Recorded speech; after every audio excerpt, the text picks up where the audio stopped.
Hey everybody, welcome to my channel mind booster. So guys, आज की video में हम देखेंगे policy development process. Okay, so guys, political parties and foreign policy. तो जो India की डेमोक्रेसी होती है उसमें क्या होती है, अलग अलग पार्टीज़ होती है, एक होती है, दो होती है या फिर उससे ज़्यादा पार्टीज़ होती है। ठीक है, जो पार्टी कंट्रोल करती है गवर्नमेंट को उसे कहा जाता है रूलिंग पार्टी, और जो पार्टी अपोज का मतलब जो पार्टी नहीं जीतती है तो वो बन जाती है अपोजिंग पार्टी। ओके, सो जो अपोजिंग पार्टी होती है वो ट्राई करती है कि वो इन्फ्लुएंस करे नेशन के फॉरेन पॉलिसी को, और जो गवर्नमेंट है वो भी जो अपोजिशन पार्टी है उसके रिएक्शंस का काफ़ी असर होता है उसके ऊपर, and it self become an influence in the policy process. और जो अपोजिशन पार्टी होती है वो काफ़ी कुछ प्रोमिसेस करती है कि अगर हम रूलिंग पार्टी बन जाएंगे तो हम ये चीज़ करेंगे, वो चीज़ करेंगे, या फिर जो कुछ ऐसी चीज़ें होती है जो नॉर्मल पीपल नहीं बोल सकते हैं लेकिन वो अपोजिशन पार्टी बोल सकती है, उनका असर होता है रूलिंग पार्टी के ऊपर। और जब अपोजिशन पार्टी प्रोमिसेस करती है कि ये करेंगे वो करेंगे, सो जो लोकल पीपल होते हैं, लोग होते हैं, तो वो क्या चाहते हैं कि जब ये अपोजिशन पार्टी रूलिंग पार्टी बनेगी तो जो प्रोमिसेस इसने किए वो फुलफ़िल करेंगी वो। ठीक है, then this is most unlike the communist party regimes where the communist party alone determines the foreign policy। और जो अगर वो कम्युनिस्ट पार्टी है, मतलब अगर वो जो अपोजिशन पार्टी है उसने अगर उनके जो भी प्रोमिसेस उसने पहले की थी अगर उसने फुलफ़िल नहीं की तो फिर क्या होता है, जब नेक्स्ट इलेक्शन होते हैं आफ्टर 5 years तो फिर वो जो पार्टी है वो हट जाती है, उनकी पावर चली जाती है। और जो कम्युनिस्ट रिजाइम्स के होते हैं वो कम्युनिस्ट पार्टी को सपोर्ट करते हैं, एंड ऐसे जो एक पर्टिकुलर पार्टी के लोग होते हैं वो उनके पार्टी को सपोर्ट करते हैं।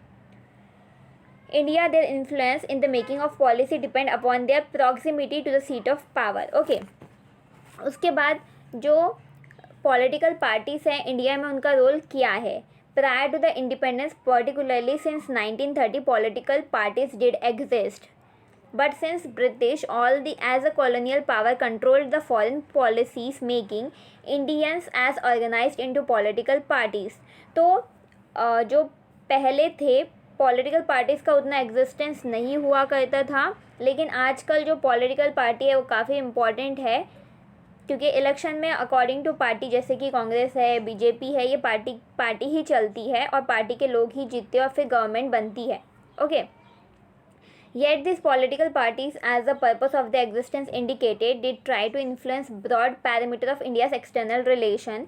We might say that they acted as pressure group instead of as a vehicle of power। और जो पॉलिटिकल पार्टीज़ है वो एक्ट करी as a pressure group. As a pressure group क्यों? क्योंकि वो प्रेशर डालती है, जो रूलिंग पार्टी होती है या फिर जो भी पार्टी से होती है उनके ऊपर प्रेशर डालती है, वो as a vehicle of power काम नहीं करती है।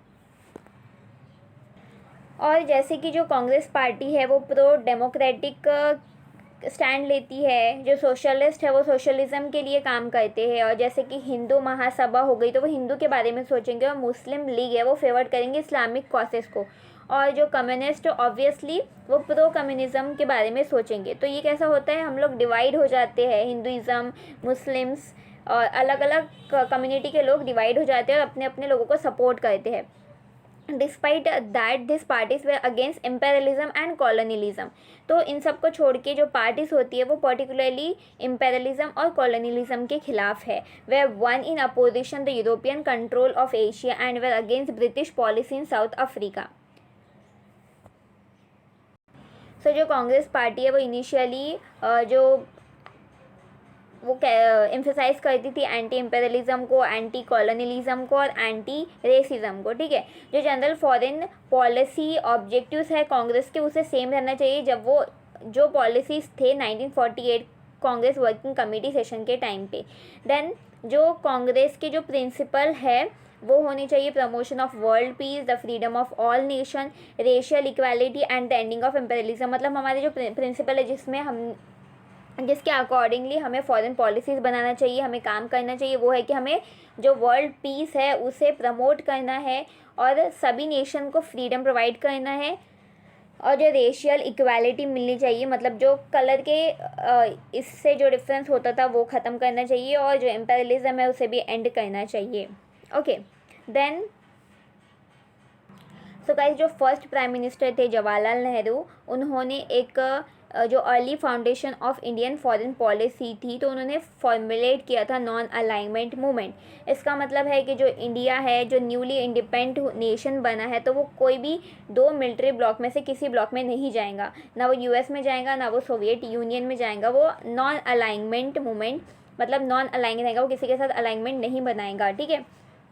जो कांग्रेस पार्टी थी became the advocate of non alignment, और जो बहुत सारी पार्टीज़ थी वो नॉन अलाइनमेंट मूवमेंट के खिलाफ थी। और जो 1977 में हमारी सेंट्रल लेवल पे जो गवर्नमेंट बनी थी, नॉन कांग्रेस गवर्नमेंट मोरारजी देसाई की, तो वो भी जनता गवर्नमेंट की तरफ से, सो वो भी खिलाफ थे नॉन अलाइनमेंट मूवमेंट के। देन उसके बाद जो बीजेपी गवर्नमेंट आई, तो बीजेपी गवर्नमेंट ने जो नॉन अलाइनमेंट मूवमेंट का कुछ नाम लिया ही नहीं, एंड उसके बाद did not mention non-alignment in its national agenda for governance. Then the Bharatiya Janata Party, that is BJP, and its predecessors Jan Sangh have been great advocates of the nation possessing nuclear weapons as an instrument of national security.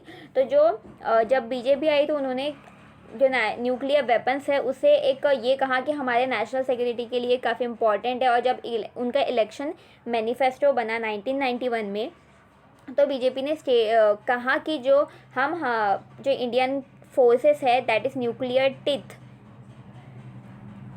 मतलब हम nuclear support provide करेंगे हमारे nation को, हम जो भी nuclear support लगेगा उसे यूज़ करेंगे। The party come to power as a main party in the national democratic alliance, तो एनडीए करके जो बीजेपी है वो पावर में आई in 1998 with 12 other allies. The allies issued national agenda for governance. The agenda promised to establish a national security council, और उन्होंने promise किया कि वो नेशनल सिक्योरिटी काउंसिल बनाएंगे। This council, the agenda said, will undertake India's first ever strategic defense review, और सबसे पहले हम इसका काम रहेगा कि हम strategic defense review लें। There was a close watch on its activities by then only surviving super power. तो जब यूएस थी तो यूएस भी काफ़ी देख रही थी कि इंडिया क्या करेंगी, क्या इंडिया जो न्यूक्लियर पावर है उसे लाएंगी। So the US to see whether Indian government would go for nuclear test और नॉट। सो 1998 में NDA government carried out nuclear test in Pokhran and declared India as a nuclear weapon state. It was a shock of to the US, तो ये US को shock लगा। But the US had probably calculated that the promised strategic defense review would take place before India plunges to test nuclear weapon. But the decision to test the nuclear weapon itself was not suddenly taken by the NDA government. तो ये जो decision था nuclear test का वो suddenly नहीं लिया गया था, वो उन्होंने पहले से प्लान किया था। The national agenda referred above had stated that to ensure the security, territorial integrity and the unity of India, we will take all necessary step and exercise all available options. तो ये just India की security, territorial integrity और unity के लिए था कि हमने nuclear weapons थे उसे यूज़ किया। ओके, सो गाइस, आज की वीडियो में इतना ही। In the next video we will see different topics of this chapter. So in this video we have seen one topic. So अगर आपको वीडियो अच्छा लगे, समझ में आए, तो प्लीज़ मेरे चैनल को सब्सक्राइब कीजिए, वीडियो को लाइक कीजिए और शेयर कीजिए। So see you in the next video. Till then, bye bye.